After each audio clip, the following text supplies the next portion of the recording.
Sí, la Siglo XXI hoy es la universidad privada más grande del país, aparte con 350 sedes distribuidas en toda la Argentina y un campus inmenso en Córdoba y otros campus en Buenos Aires, Río Cuarto, Rosario. O sea, es un proyecto privado que solamente es superado por dos universidades, la Universidad Nacional de Córdoba y la Universidad de Buenos Aires. Claro, que son públicas, digamos, Públicas. Dentro de lo privado, en cantidad de alumnos y en inclusión, sí.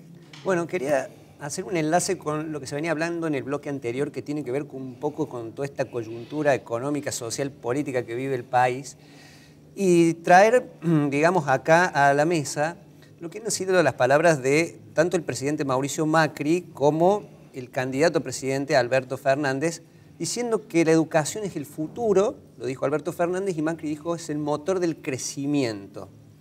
Más allá de todos estos dichos políticos, en tu opinión, ¿la educación es una asignatura pendiente, como decía Juan, o le han dado la debida atención que merece?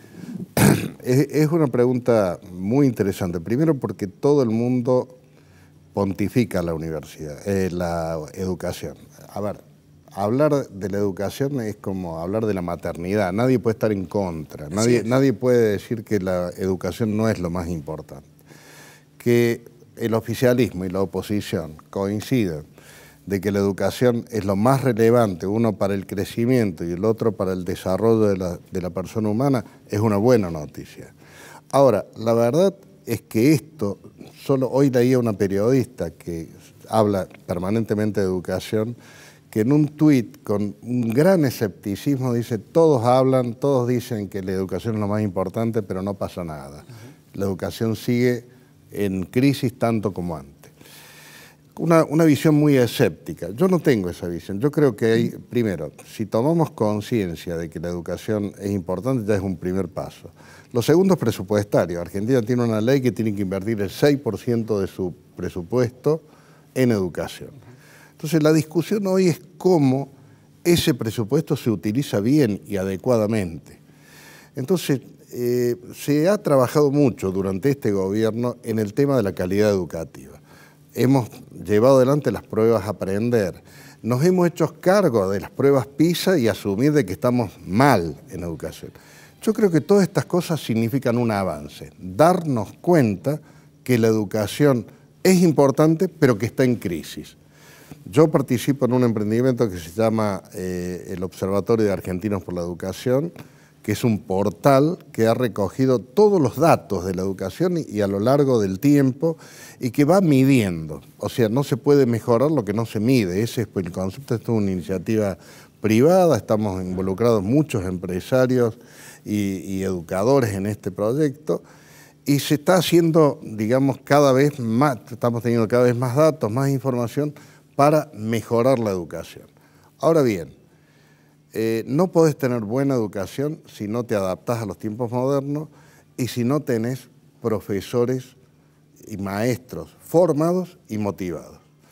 Gran parte de la educación, gran parte del éxito de la educación es que el alumno tenga ganas de ir a estudiar, que el alumno disfrute estar en el aula, que el alumno tenga ganas de participar, sienta que la educación o lo que está aprendiendo le sirve para la vida.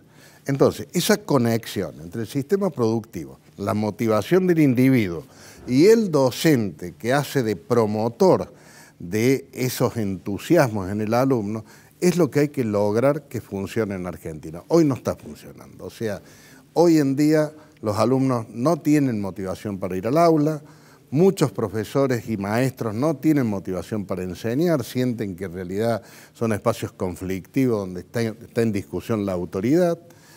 Y por otro lado, muchos estudiantes sienten de que lo que estudian no les sirve para la vida. Entonces, el debate no es solamente poner el dinero, sino hacer un cambio estructural que impacta a los estudiantes, se motiven a estudiar, impacta a los docentes, sepan que tienen que ser promotores, líderes, impulsores, motivadores, no recitadores de texto. Hoy un joven, un centennial, no te resiste 10 minutos una una clase. Sí, no, incluso te va chequeando lo que decís por el celular. Sí, te lo mira, te lo va googleando en el momento y de repente está exigiendo el estudiante hoy ser partícipe de la clase, o sea, construir los contenidos con otros, debatir, discutir. Hay iniciativas muy grandes. Yo contaba hace un tiempo en un programa que una hija nuestra de 15 años había venido muy entusiasmada porque le habían dado un trabajo de historia donde se organizaron un grupo de Facebook todo, y cada uno de los alumnos era un personaje de la historia y defendían su posición como personaje de la historia. Entonces chateaban sobre hechos históricos, pero con la posición que adoptaba cada personaje. Entonces a ella le había tocado, qué sé yo, Mariano Moreno, a otro le había tocado un opositor, a otro le había tocado un gaucho, y entonces todos debatían sobre sus distintas posturas. Y yo la vi con un entusiasmo, digo, bueno, tenía unas enormes ganas de llegar a la escuela, debatir con los otros. Es esto, cuando se logre esto, vamos a tener una educación, digamos, hacia adelante y vamos a recuperar buenos índices en matemática, en lengua, que son los que miden los sistemas y que son los que hacen falta para poder desempeñarse en las industrias modernas. Bueno, has hecho un 2 por 1 porque la próxima pregunta tenía que ver con los desafíos de la educación universitaria que están respondidos y creo que saco de esta primera pregunta de que te gustaría escuchar, porque se vienen los debates presidenciales, es el cómo, es decir, cómo ellos plantean que la educación va a ser ese motor de crecimiento de la Argentina y con qué reformas estructurales para lograrlo. Ahora, yendo un poco a la economía, consultarte por esta contracción económica que viven las familias, que puede haber impactado tal vez en la financiación de las matrículas, y la duda que me surge es, a una entidad como la Universidad Siglo XXI, una situación como esta, ¿le va a impactar en los proyectos que tiene? Sí, sin duda, como a todos. A ver, ¿qué es lo primero que se resiente en una crisis económica como la que tenemos hoy en día? Las familias tienen menos dinero, tienen menos recursos. Generalmente la educación es lo último que se abandona. O sea, hay un gran consenso en las familias de que la educación es prioridad, entonces la familia trata de mantener los estudios. Las instituciones privadas, la gran mayoría, hemos hecho esfuerzos con becas, con planes, con ayudas para que los alumnos no tengan que dejar de estudiar. Pero la realidad es que hoy en día la inflación no la podés trasladar a los costos, el salario de la gente lo tenés que ajustar porque si no la gente no puede vivir y de repente todo esto termina ajustando por la inversión. O sea, no podés invertir lo que sería deseable de invertir. Nosotros, por ejemplo, por año invertimos casi 5 millones de dólares en software y en tecnología. Y el año que viene, a este valor de dólar y con la situación económica, vamos a tener que reducir ese monto. Pero no porque no quisiéramos, sino porque efectivamente la estrechez económica hace que tengas que limitar los proyectos de crecimiento. Hoy en día, el país, todo lo que no esté vinculado a una venta en el exterior se ha contraído enormemente. Y hasta que no se resuelva el tema electoral, no asuma un nuevo gobierno, no vamos a tener un horizonte tranquilo para el mercado interno. Porque estas convulsiones, recién Simonella realmente ha hecho una descripción excelente de la situación en la que está el país. Con las tasas del 70-80% contenés la devaluación del dólar, pero no puede subsistir ninguna empresa con esas tasas de interés. Entonces, ¿qué es lo que hace? Te achicas, no podés endeudarte, no podés invertir, tenés que esperar hasta que haya un cambio de tendencia, ¿no es cierto? Y el dólar hoy está influyendo mucho en los costos y en el ánimo de la gente, ¿no es cierto? Bueno, entonces, te quería preguntar también, hablabas de crecimiento, sos una persona que ha crecido mucho porque has pasado de preparar alumnos universitarios a fundar esta universidad de la cual hemos hablado. En ese camino al éxito, a mí me sorprendió una frase que leí tuya en una conferencia que diste en la Fundación EMAGE en el 2017, que decías, afortunadamente fracasé. Y era algo que me hacía ruido porque yo la literatura que está vinculada a los negocios y la administración había leído mucho de casos de éxito. Pero resulta que para llegar al éxito es necesario el fracaso. Bueno, no es una precondición, pero la verdad es que donde uno más aprende es cuando se equivoca, cuando fracasa, cuando en vez de tener una visión de que hay algo externo que es culpable de lo que te pasa, te haces cargo de qué errores cometiste vos, ¿no es cierto? Lo que decía Simonello recién, si vos estás en una situación de crisis en este momento, y encima de la situación de crisis te querés poner a especular en algo que nunca jamás hiciste, lo más probable es que te vaya mal, ¿viste? Entonces, bueno, en la vida uno comete muchos errores. Yo he dado una conferencia donde escribo 10 errores que tuve en mi vida.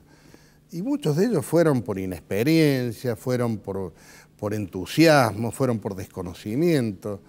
La verdad es que lo que más me ayudó a mí fue decir, che, ¿en qué me equivoqué para no volver a cometer el error? Ahora, cuando te va mal, cuando te equivocas y buscas un culpable, ahí sí estás mal, porque si buscas un culpable no tenés forma de resolver las causas tuyas. Perfecto, es decir que hay que dejar un poco las excusas en terceros y, digamos, aprender de los errores propios, un autoaprendizaje.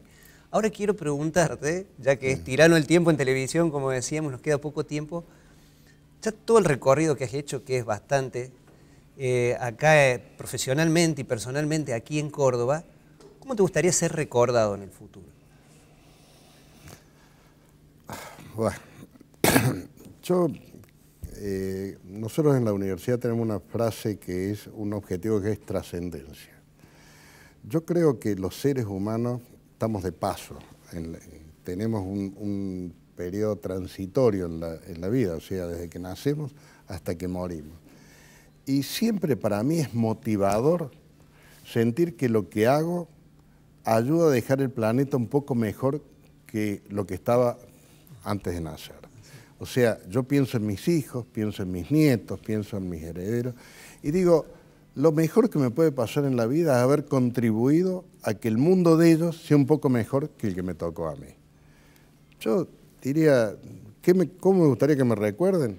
Bueno, como un tipo que le dejó algo al mundo, ¿no es cierto? O sea, como un tipo que no pasó sin pena ni gloria, claro, sino que se calentó un poco porque los hijos de los hijos vivieron mejor de lo que le tocó vivir a él. Dejó una huella y dejó mejores condiciones para el futuro. Así es, así bueno, es.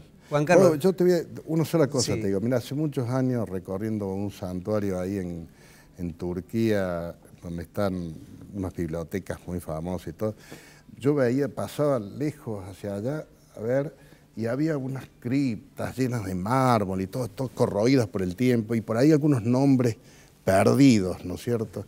Y yo digo, estos tipos, 2500 años atrás, se deben haber sentido muy importantes, los que tenían los nombrecitos ahí. Y pasó el polvo del tiempo y ya nadie sabe quién son, ni qué fueron, ni qué hicieron. La verdad que la vida es eso, es efímero.